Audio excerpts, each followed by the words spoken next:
하나님 말씀은 출애굽기 13장 17절에서 22절까지 말씀입니다.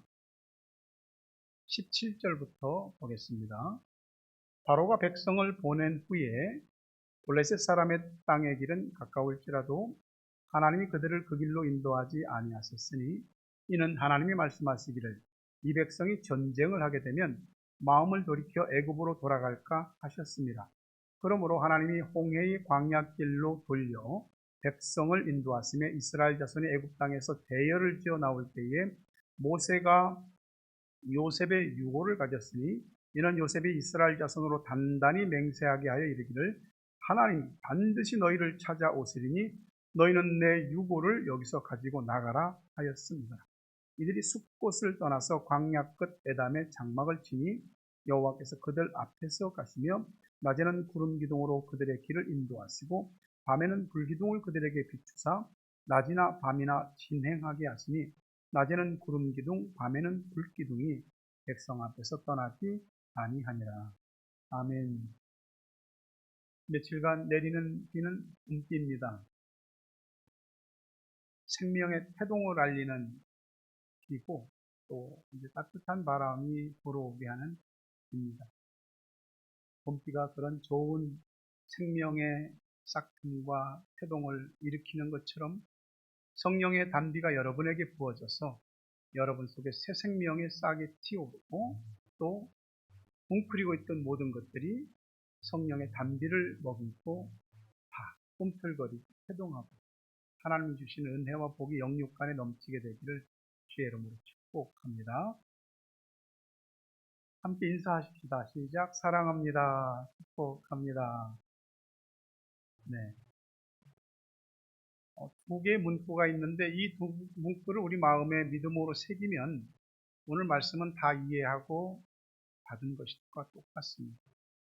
함께 읽어볼까요? 여호와께서 앞에서 가시며 인도하십니다. 구름 기둥과 불 기둥이 우리를 떠나지 않습니다. 아멘. 우리 모두는 다 자기 나름대로의 인생에 대한 어떤 계획, 생각, 준비가 다 있습니다. 근데 어려서는 잘 모르는데 크면서 보니까 또 인생이라고 하는 그 거대한 성벽을 딱 마주대하다 보니까 우리의 계획과 준비, 내 생각 이런 게 사실 무용지물일 때가 좀 있는 거예요. 그 삶 앞에서 될 줄 알았는데 안 되는 일이 있고 안 될 줄 알았는데 되는 일이 우리가 다 우리의 삶에 대해서 뭐라고 단정을 지을 수가 없습니다. 여러분도 이제 들어보신 그런 얘기이겠지만 어떤 사람이 이제 버스를 타다가 좀 사고를 당했습니다. 버스가 출발하려고 하는데 막 쫓아와서 문을 두드리면서 문 좀 열어달라. 그 버스를 탔습니다. 근데 그 버스가 전복되면서 다쳤습니다. 어떤 사람은 그 버스에서 너무 피곤해서 잠깐 졸다가 내려야 될 정거장에서 내리지 못하고 다음 정거장에서 내리게 되는데 가다가 그 버스가 사고 나서 다치게 됐어요. 이 버스가 69번인데 이 사람이 96번 버스인 줄 알고 탔다가 버스가 이제 사고가 나서 다쳤습니다. 이제 다친 사람들이 나중에 하는 소리입니다. 재순이 운이 얘기를 합니다. 어떻습니까? 우리 삶에 재수가 있나, 운이 있나. 사실 우리 인생이 우리 뜻대로 가지 않는 건 사실입니다. 내가 메이크한 대로 만들어지지도 않고요. 내가 준비한 대로 준비한 길이 착착 열리는 것도 아닙니다. 마음 먹은 대로 나도 내 주변의 상황도 딱딱 나한테 맞춰지는 것도 아닙니다. 우리는 하나님의 사람이지만 우리에게는 뭔가 안 되는 일과 다급한 일들이 있습니다. 그렇기 때문에 우리에게는 오늘 또 하나님의 은혜가 필요합니다. 어제 하나님의 은혜로 살았으면 오늘 또 하나님의 은혜로 살아야 하며 내일도 역시 하나님의 은혜로 살아가야 합니다. 하나님께서는 천지만물을 창조하시고 운행하십니다. 이 신론자들이 말하는 것처럼 하나님이 천지를 창조하신 다음에 자연은 자연의 섭리대로 돌아가지 하나님이 돌보지 않는다. 그렇게 말한 사람들이 있습니다. 아니잖아요. 하나님이 참새 한 마리도 관리하시고요. 한나의 들풀도 그 이름 없는 들꽃도 하나님이 다 기르고 다 하십니다. 하나님 백성들은 어떻겠습니까? 우리를 구원하신 다음에 너희들이 이제는 잘 알아서 해라. 그렇게 하시겠습니까? 아니면 구원하신 다음에 너희들이 이제 어떻게 구원을 잘 이루어가는가 내가 한번 봐야 되겠다 하고 손 떼고 팔짱 끼고 계십니까? 아닙니다.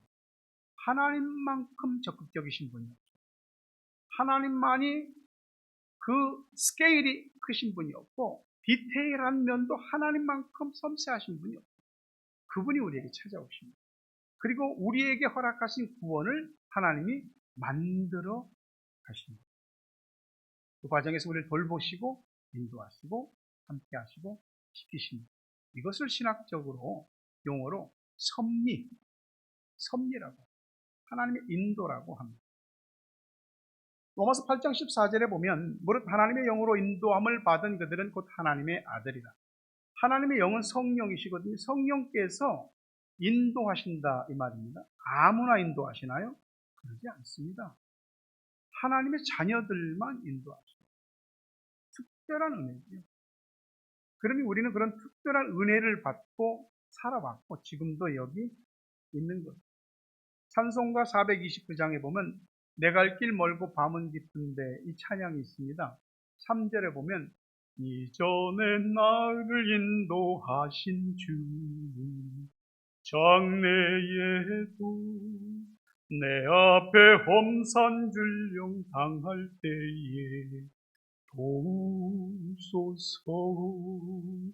밤 지나고 저 밝은 아침에 기쁨으로 내 주를 만나리.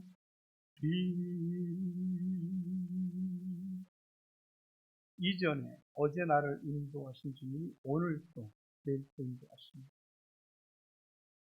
어제 힘들 때 나를 도우셨던 주님이 오늘도 도우시고 내일도 도우십니다. 우리 인생에 내가 원치 않아도 찾아온 어떤 인생의 밤 시간에 어제도 하나님이 함께 하셨고 오늘도 함께 하시고 내일도 함께 주십니다. 오늘 본문 21절과 22절에 보니까 여호와께서 그들 앞에서 가시며 낮에는 구름 기둥으로 그들의 길을 인도하시고 밤에는 불 기둥을 그들에게 비추사 낮이나 밤이나 진행하게 하시니 낮에는 구름 기둥 밤에는 불 기둥이 백성 앞에서 떠나지 아니하니라. 이 역사가 여러분에게 있기를 주의 이름으로 축원합니다. 이 말씀은 하나님의 인도하심과 도우심을 굉장히 강렬하고 구체적으로 말씀해 주고 있습니다. 우리 앞에서 가신다 합니다. 우리 길을 인도하신다고 합니다. 깜깜할 때도 빛을 비춰서 밤에도 발을 헛디디지 않고 나아갈 수 있게 하십니다. 그리고 떠나지 않는다고 하십니다. 하나님의 백성인 저와 여러분들에게 약속되어진 은혜요 복인 줄 믿으시기를 바랍니다. 여러분은 하나님을 아십니까? 얼마나 아십니까? 하나님을 이해하십니까? 그분의 뜻을 얼마만큼 이해할 수 있을까? 때때로 하나님의 인도하심이나 하나님의 뜻은 우리가 받아들이기가 조금 어려울 때가 있습니다. 왜냐하면 상식적이지 않을 때가 있거든요. 이스라엘 백성들이 애굽에서 400년 동안 노예로 살았거든요. 하나님의 어마어마한 능력으로 출애굽하는 기적의 은혜를 맛봤습니다. 자, 그리고 하나님의 약속의 땅 가나안을 그들에게 제시하셨습니다. 그러면 가능한 가장 빠른 시간 안에 최단 코스로 그것을 가야지 맞지 않을까요? 길이 있습니다. 동쪽으로 난 해안길을 따라서 가면 그곳에 15일에서 한 달 정도면 도착할 수 있습니다. 그런데 하나님은 출애굽한 이스라엘 백성들을 그 해안길이 아닌 광야길로 돌리셨습니다. 멀리 돌아가는 것도 힘들고 또 광야 자체가 힘들거든요. 쉬운 길을 놔두고 왜 그리로 인도하셨을까? 고생과 힘듦이라면은 애굽에서 노예로 살았던 것만도 지긋지긋하거든요. 근데 또다시 광야로 가서 힘든 길을 굳이 가야 되나? 하나님 힘도 있잖아. 전능하신 능력이 있잖아. 못하실 것이 없는데 왜 굳이 이렇게 멀리 돌아가고 힘든 길로 가시는 것? 이 광야 길 끝은 에담이라는 곳인데 이 에담이라는 곳이 바로 홍해가 맞닿는 땅입니다. 상식적으로 이해가 안 가죠. 수에즈만 앞쪽에 홍해길로 인도하셨단 말이에요. 근데 그게 하나님이 인도하신 집은 너무 이상하잖아요. 앞에는 가야 되는데 홍해가 막혀 갈 수가 없어요. 뒤에는 애굽의 바로가 화가 나서 이것들 내가 이대로 못 보내겠다 쫓아오는데 막을 길이 없네요. 앞뒤가 다 막혔고 이스라엘 백성들은 혼란 상태에 빠졌죠. 한마디로 도간에 든 쥐의 형국이 됐습니다. 이스라엘 백성들의 이야기이며 또한 우리의 이야기입니다. 하나님이 인도하신 길이 왜 이렇지? 하나님이 말씀하신 대로 왔는데 이게 뭐야? 이 질문은 누구나 할 수 있는 것입니다. 구원하셨으면 조금 더 편하고 안정되게 마음 편하게 갈 수 있게 해줄 수 없나? 왜 이렇게 힘든가? 앞은 생각하면 길이 없고 뒤는 막 뭐가 쫓아오니까 불안하고 어떡하란 말이에요. 하나님은 그 이유를 이렇게 설명하십니다. 17절에 보니까 블레셋 사람의 땅의 길은 가까울지라도 이 백성이 전쟁을 하게 되면 마음을 돌이켜 애굽으로 돌아갈까 하셨습니다. 하나님이 아셨어요. 빠른 길을. 그런데 그 길로 인도하지 않으셨죠. 하나님 우리 생각을 아세요. 우리 마음도 아시고 우리 심리도 아세요. 왜 그 길이 아닌 먼 길로 돌아가게 하십니까? 그 길은 해안길을 따라가면 반드시 그 당시에 강력한 제국을 이루고 있었던 블레셋 족속과 맞닥뜨리게 되어 있습니다. 그들의 땅을 통과해야 되니까. 그게 오늘날 여러분들도 뉴스에서 들어본 적이 있겠지만 가자 지구입니다. 블레셋 사람의 땅. 이스라엘과 중동 분쟁이 있을 때 그 가자 지구 얘기가 좀 나오잖아요. 바로 그 블레셋의 땅인 가자 지구를 통과해야 되는데 블레셋 사람들은 호전적이고 그리고 매우 강력한 군대를 가지고 있습니다. 이스라엘 백성들은 노예로만 살았지 뭐 전쟁이 뭔지 알아? 칼 한 번 안 잡아본 사람들입니다. 숫자를 떠나서 장정이 뭐 60만이라도 숫자를 떠나서 한 번 붙었다 하면은 다 혼비백산 도망하기 바쁠 겁니다. 하나님 그걸 아시는 거예요. 하나님은 완전하시지만 우리는 완전하지 않아요. 하나님은 전능하시지만 우리는 전능하지 않아요. 하나님이 하실 일은 하나님이 하시지만 우리가 해야 할 일은 우리가 해야 하는데 우리가 지레 겁먹고 아무것도 못할 것을 하나님이 아세요. 성경을 보면 잘 알지만 이스라엘 백성들은 어려움을 겪을 때마다 우리가 지휘관을 새로 세워서 애굽으로 돌아가요. Back to the Egypt. 계속해서 그럽니다. 문제가 생길 때마다. 그러니 처음부터도 이들의 성향을 잘 알고 있는 거예요. 우리의 기본적인 기질을 잘 알고 있는 거예요. 하나님이 구원하셨으면 우리를 구름 위에 앉히시고 너플너플 세상을 유유자적하면서 한 세상 살다가 하나님 앞에 잘 데려가시면 얼마나 좋겠어요. 근데 하나님이 우리를 구원하신 목적이 이 세상에서 편안하게 잘 살게 하는 것이 하나님이 우리를 구원하신 목적이 아닙니다. 우리가 가는 이 광야와 같은 길에서 하나님의 백성으로서의 삶을 살고 하나님을 만나고 하나님의 사람으로서 새롭게 되고 변화되어 하나님의 천국에 인도하시고자 하는 겁니다. 우리 생각에는 탄탄대로고 형통하면 좋은데 어려움이 있습니다. 그게 우리의 고민입니다. 하나님이 왜 나를 이런 길로 인도하실지? 나 믿는다고 믿는데 왜 이런 시련과 아픔과 꼬이는 일이 생기지? 힘들다. 아프다고. 정말 어렵다고. 근데 하나님이 우리에게 약속하신 것은 나 너 홀로 내버려 두지 않는다. 그겁니다. 막다른 길 끝에서 하나님이 하나님 되심을 보여주시고 인도하시고 구원하십니다. 그래서 우리가 그 삶의 어려움 속에서 겪은 그 아픔과 우리의 눈물이 다 의미가 있게 만드십니다. 우리 예수 믿는 사람들의 고민과 딜레마가 뭐냐면 잘 안 풀릴 때 예수 믿어도 별 수 없네 이겁니다. 꿈과 목적이 있어서 뉴질랜드를 선택해서 왔습니다. 어떤 사람은 분명한 하나님의 인도하심을 응답받고 이곳에 왔습니다. 그런데 왜 이런 일? 왜 안 풀리지? 왜 꼬이지? 뭐 된 것 같은데 또 안 되네? 그런 상황 속에서 우리가 하나님의 무슨 뜻이 있겠지? 하나님 무슨 뜻이 있겠지? 이런 생각, 이런 믿음을 갖는다는 게 쉽습니까?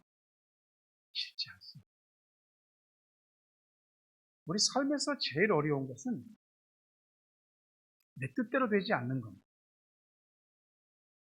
어느 날 문득 눈을 뜨고 생각해 보니까 내가 원했던 그 자리에 내가 없습니다.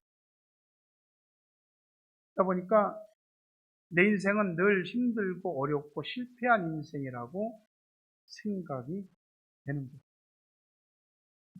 자신이 겪은 일, 닥친 일, 그 모든 일에서 여러분은 답을 찾았습니까?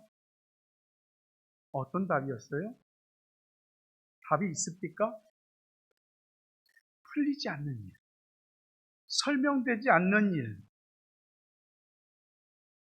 여러분도 그렇지만 저도 참 기도를 많이 하거든요. 하나님 고쳐주세요. 하나님 풀어주세요. 하나님 도와주세요. 근데 하나님이 고쳐주지 않더라고요. 바꿔주지 않더라고요.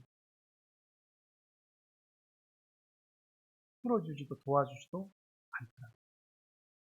그렇게 인생에 어떤 어두운 밤 시간을 지나면서 물음이 생기는 겁니다. 하나님 왜? 하나님 왜? 이런 물음표가 생기는 거예요. 나는 내가 목사로서 살아가면서 모든 사람에게 모든 답을 해줄 수 있다거나 내가 가지고 있는 문제에 대해서 내가 스스로 모든 답을 다 알고 있고 풀 수 있다라고 생각하지 않습니다. 만약 그렇다면 나는 하나님을 믿지 않을 겁니다. 다 아는데 뭐. 다 풀고 다 할 수 있는데 뭐. 하지만 난관과 어려움 앞에 너무도 마음이 무겁고 생각이 복잡해요. 삶은 뜻대로 핸들링 되지 않습니다. 그래서 우리에게는 기도가 필요합니다. 하나님, 제게 지혜를 주십시오. 용기를 주십시오. 제게 하나님을 믿을 수 있는 믿음을 주십시오. 이 난관을 헤쳐나갈 수 있는, 아니 오버커밍 할 수 있는 그런 능력을 주십시오. 도와주세요. 이 기도를 할 때 하나님의 인도하심을 받게 될 줄 믿습니다. 우리가 하나님이 하신 대로 갔는데 앞에는 홍해, 뒤에는 추격해오는 애굽의 군대와 같은 어떤 일이 우리를 가운데 샌드위치 속처럼 짜부라지게 합니다. 죽기 딱 좋습니다. 하나님 말씀대로 했더니, 하나님 인도하시는 대로 따라 했더니 죽기 딱 좋습니다. 우리 하나님은 나와 같지 않으심을 믿으시기 바랍니다.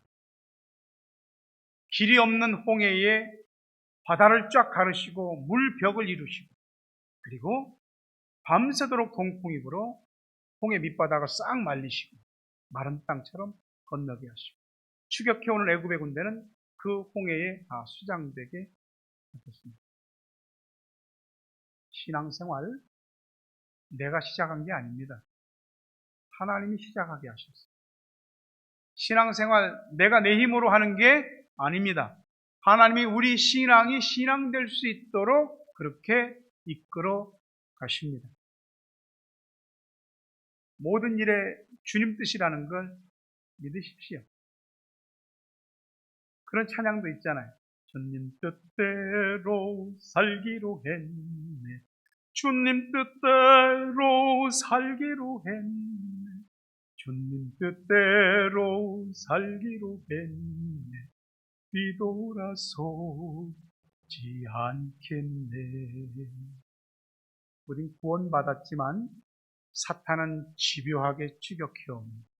우리 마음과 생각과 육신과 삶의 빈틈만을 노리고 계속해서 추격해 옵니다. 오늘 그러나 하나님은 우리를 버리지 않으심을 믿으시기 바랍니다. 출애굽한 이스라엘 백성들은 시내 산에서 하나님과 언약을 맺습니다. 나는 너희의 하나님이 되고 너희는 내 백성이다. 우린 예수 그리스도 안에서 이미 이 언약을 맺었습니다. 하나님이 너희는 나만을 경배하는 백성이어야 한다. 그리고 나는 너희들만 알았다. 이런 놀라운 축복의 관계. 이것이 우리들에게 체결된 것입니다. 우리의 삶의 광야는 피할 수는 없습니다. 안 간다고 안 가지는 것도 아니고 숨는다고 숨어지는 것도 아닙니다. 오히려 하나님의 하나님 되심을 믿고 그분의 인도하심을 믿고 광야를 맞닥뜨리셔야 됩니다. 그 광야의 과정에서 하나님을 만나고 하나님이 얼마나 큰 은혜와 능력과 얼마나 세심한 보살핌으로 우리를 돌보시는지를 경험하셔야 됩니다. 그 광야에서 얼마나 나를 사랑하시는지 우리가 깨달으셔야 됩니다. 이 광야에서 오직 하나님만 예배하고 하나님의 방법으로만 사는 법을 배워야 합니다. 그래서 하나님이 때때로 우리에게 광야를 허락하십니다. 문제는 아무리 하나님이 함께 하시고 도우신다고 해도 광야길이 만만치 녹록치 않다는 거예요. 기본적으로 광야는 절대적으로 먹을 게 부족하고 내리쬐는 낮에 그 뜨거운 태양은 곧 나를 말려 죽일 것만 같고 그 광야 일교차로 인한 그 급강화된 밤의 온도는 추위에 몸을 얼어붙게 합니다. 광야엔 따로 길도 없잖아요. 어제까지 길이 있었는데 모래바람 한 번 불면 길이 없어져 버려요. 광야에는 맹수도 있고 노략질과 약탈을 일삼는 내가 생각하지도 못한 그런 어떤 강도 같은 일들이 있습니다. 이 광야를 어떻게 살아야 되는지. 광야를 사는 길은 두 가지. 하나는 how to live. 광야를 어떻게 살지? 다른 하나는 how to survive. 어떻게 살아남지? 한국을 떠나 뉴질랜드로의 삶을 선택한 사람들도 어떤 분들은 여기에서 원하는 자신의 일들을 잘 해나가면서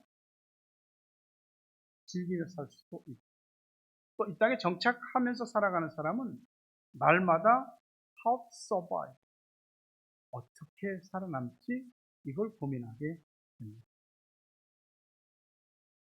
고린도전서 10장 13절 보면 사람이 감당할 시험 밖에는 너희에게 당한 것이 없나니 오직 하나님은 미쁘사 너희가 감당치 못할 시험 당함을 허락지 아니하시고 시험 당할 즈음에 또한 피할 길을 내사 너희로 능히 감당하게 하시느니라.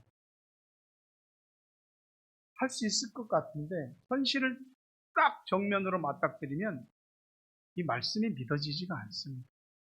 왜냐하면 길이 없거든요. 피한다고 그러는데 피해지지도 않고요. 예수 믿고 인생의 모든 문제가 그냥 쫙 풀어지고 나아지면 얼마나 좋겠어요. 오늘 예배 한번 딱 드리고 가면 우리 고민 싹 사라지고 아픈 거 다 고침받고 우리가 문제로 여겼던 일들이 전부 착착 풀리고 다들 어쩌네 저쩌네 죽네 사네 해도 나는 끄떡없어. 얼마나 좋겠어요. 근데 어려움이 있어요. 하나님이 약속하신 건 그겁니다.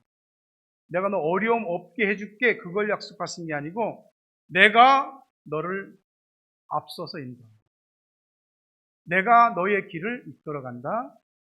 내가 너와 함께한다. 너를 떠나지 않는다. 버리지 않는다. 그 약속입니다. 이것을 믿을 때 우리에게는 세상이 줄 수 없는 평안과 확신이 임하게 됩니다. 하나님은 우리의 연약함과 환경적 열악함을 잘 아십니다. 날마다 먹고 살아야 되는 생존의 문제, 자녀 교육 및 양육의 문제, 또 가정적으로 힘든 어떤 일들, 이 땅에 정착하는 일, 또 여러 가지 많은 크고 작은 얽히고 설킨 문제들이 우리 얼마나 힘들게 하는지 아십니다. 하나님의 인도하심을 확신하십니까? 확신하신다면 어떻게 확신합니까? 광야 생활하는 동안 하나님이 먹을 거 입을 거 다 주었거든요. 그들의 옷이 해지지 않고 신발이 닳지 않도록 해주셨습니다. 날마다 하늘 양식인 만나를 내려서 먹여주셨고, 목말라 죽겠다 그러면 반석에서 생수가 터져나와 마시게 하셨습니다. 낮에는 구름 기둥과 밤에는 불 기둥으로 인도하시고 지켜주셨습니다. 성경이 이러한 말씀들을 기록하고 있는 이유는 이건 이미 끝난 일이 아니다. 지금도 너희에게 현재 진행형으로 이루어지는 일이라는 것을 우리로 하여금 깨달으라고, 믿으라고 성경에 기록해서 우리들한테 주신 것입니다. 하나님이 주시는 은혜와 축복은 전부 믿는 자들의 것입니다. 어떤 사람이 하나님의 인도하심을 날마다 아침에 눈 뜨고 성경책 펼쳐보는 걸로 전보듯이 봤습니다. 그날도 딱 성경을 딱 펼쳤습니다. 가룟 유다가 목매어 죽었더라. 이건 아니다. 다음 거 착 폈더니 너도 가서 이와 같이 하거라. 이건 더 아닌데 세 번째 딱 펼쳤더니 불 사이에서 언제까지 머뭇머뭇하려느냐. 사람이 말이죠. 하나님을 전보기식으로 믿으면 어쩔 때 맞을 때는 기분이 좋은데 안 맞는 날이 더 많고, 하나님은 그런 하나님이야. 제가 목회를 하면서 계속해서 반복적으로 느끼는 건 나는 나를 믿지 않겠다는 각오와 결단입니다. 물론 실수가 있고 부족함이 있고 잘못하는 것들이 그런 언행이 있습니다. 하지만 계속해서 나는 하나님 앞에서 목회를 하면서 나를 믿지 않아야 되겠다는 것을 수도 없이 제게 담금질하고 채찍질을 하게 됩니다. 하나님은 우리를 홀로 내버려 두지 않으십니다. 팔짱 끼고 구경하지 않으십니다. 우리 고통의 현장에 우리 마음에 임재에 찾아오십니다. 앞에 길을 열어주시고 뒤에 거는 막아주시는 줄로 믿습니다. 이 구름기둥과 불기둥의 역사가 여러 번의 있기를 주의 이름으로 축원합니다. 히브리어로 쉐키나라고 불리는 이 구름기둥과 불기둥은 우리가 보니까 구름기둥, 불기둥 아닌가 두 개로 생각되지만 사실은 하나입니다. 하나님의 영광이 낮에는 구름기둥으로 나타나고 밤에는 불기둥으로 나타나는 것입니다. 이 얘기는 내가 사랑하는 너 절대 내버려두지 않는다. 내가 너 보호한다, 지킨다, 책임진다는 뜻입니다. 출애굽기 13장 22절에 낮에는 구름기둥, 밤에는 불기둥이 백성 앞에서 떠나지 아니하리라. 솔직히 말해서 구름기둥이나 불기둥이 우리 눈앞에 보이면 시청각으로 얼마나 좋겠어요. 보면 잘 믿을 것 같은데. 응? 사실 구름기둥과 불기둥은 하나님이 존재한다는 표식이고 하나님이 임재하신다고 하는 표시입니다. 근데 안 보이잖아요. 근데 여러분, 우리에게는 그와 같이 시각적으로 구름기둥과 불기둥이 보이지 않을 뿐이지 하나님이 친히 사람이 되어 우리 가운데 구름기둥과 불기둥으로 오셨습니다. 예수님입니다. 태초에 말씀이 계십니다. 이 말씀이 하나님과 함께 계셨으니 이 말씀은 하나님이십니다. 그러면서 말씀이 육신이 되어 우리 가운데 거하시네. 주님께서 친히 구름 기둥과 불 기둥이 되어 우리 가운데 오셨습니다. 십자가의 핏값으로 교회를 세우시고 교회를 성령과 말씀과 성령이라는 두 기둥으로 세우시고 덮으셨습니다. 우리 안에 성령이 내주하시고 이미 우리에게 오늘 말씀이 선포되고 있으니 하나님의 구름 기둥과 불 기둥이 우리 가운데 있는 것입니다. 이것이 신약시대, 오늘 교회시대를 살아가는 우리들에게 주신 하나님의 축복이며 은혜입니다. 시편 121편 6절에 보니까 낮에 해가 너를 상치 아니하며 밤의 달도 너를 해치 아니하리로다. 하나님이 밤낮 없이 여러분과 함께 하시고 지키시는 줄 믿으시기를 바랍니다. 하나님을 믿고 믿음 생활 출발하고 하시기 바랍니다. 하나님을 믿고 이민자의 삶, 유학 가정의 삶을 시작하시기 바랍니다. 우린 망하지 않습니다. 망할 수가 없습니다. 예, 시련이나 실패는 있을 수 있습니다. 그러나 망하진 않습니다. 왜냐하면 우리 하나님을 망하게 할 수 있는 세력이 없기 때문에 그렇습니다. 하나님을 망하게 하지 않고는 우리를 망하게 할 수 없는 것입니다. 이것이 우리의 축복이죠. 마태복음 28장 20절에 보니까 내가 세상 끝날까지 너희와 항상 함께 있으리라. 약속입니다. 예수를 믿었는데 광야로 내몰렸다고 생각되십니까? 하나님이 나를 이렇게 내버려 두실 수 있나? 왜 나를 돌보지 않는 생각이 듭니까? 아닙니다. 우리의 생각, 감정, 느낌 이런 것에 얽매이지 마시고 약속하신 말씀을 믿으십시오. 그분 우리 인도하시고 함께 하시며 밤낮으로 지키시며 떠나지 않으십니다. 구름 기둥이나 불 기둥을 내가 값치르고 얻은 은혜가 아닙니다. 하늘의 하나님의 양식인 만나를 우리가 음식값 내고 산 그런 밥이 아니라 이 말이요. 하나님은 은혜로 우리를 인도하십니다. 우리는 은혜로 구원받았고 은혜로 성령 받았고 은혜로 말씀을 받고 은혜로 성령의 임재를 경험하고 은혜로 하나님의 인도하심을 받습니다. 여러분이 아시는 시겠지만 작자 미상에 모래 위에 두 발자국이라는 시 있습니다.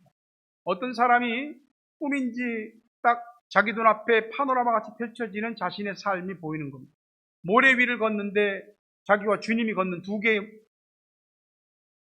모래에 두 개의 발자국이 생기는 겁니다. 너무 좋았어요. 주님과 함께 하니까. 주님 행복해요. 좋아요. 내 너를 떠나지 않는다. 버리지 않는다. 근데 갑자기 화면이 바뀌더니 자신의 삶에 가장 고통스럽고 힘들고 너무나 어둡고 괴로운 시간들이 보입니다. 근데 모래 위에 발자국이 하나밖에 없습니다. 같이 하신다고 해주셨잖아요. 무슨 일이 있어도 떠나지 않는다고 하셨잖아요. 언제까지나 내 곁에 있어 주신다고 하셨잖아요. 근데 왜 이렇게 어렵고 힘들 때 주님 안 계셨어요? 왜 모래 위에 네 발자국 하나만 있는 거예요? 막 울면서 주님 앞에 얘기했어요. 주님이 나 너 떠난 적 없다. 그거 네 발자국 아니고 내 발자국. 너 가장 힘들고 어려울 때 내가 너 등에 업고 그 어둠의 시간을 지났다. 여러분, 주님은 언제나 우리 곁에 계십니다. 가장 힘들 때 하나님 앞에 한 5분만 진지하게 집중해 보십시오. 이번에 주님이 느껴질 겁니다. 믿음으로 하늘을 한번 보십시오. 주님이 거기 계십니다. 이사야 49장 15절 말씀으로 오늘 설교를 마치려 합니다. 여인이 어찌 그 젖 먹는 자식을 잊겠으며 자기 태에서 난 아들을 긍휼히 여기지 않겠느냐. 그들은 혹시 잊을지라도 나는 너를 잊지 아니할 것이라. 이 말씀이 저와 여러분에게 주시는 하나님의 약속입니다. 인도하시는 하나님, 버리지 않는 하나님, 떠나지 않는 하나님. 그 하나님이 오늘 여러분도 함께하기를 주의 이름으로 축복합니다.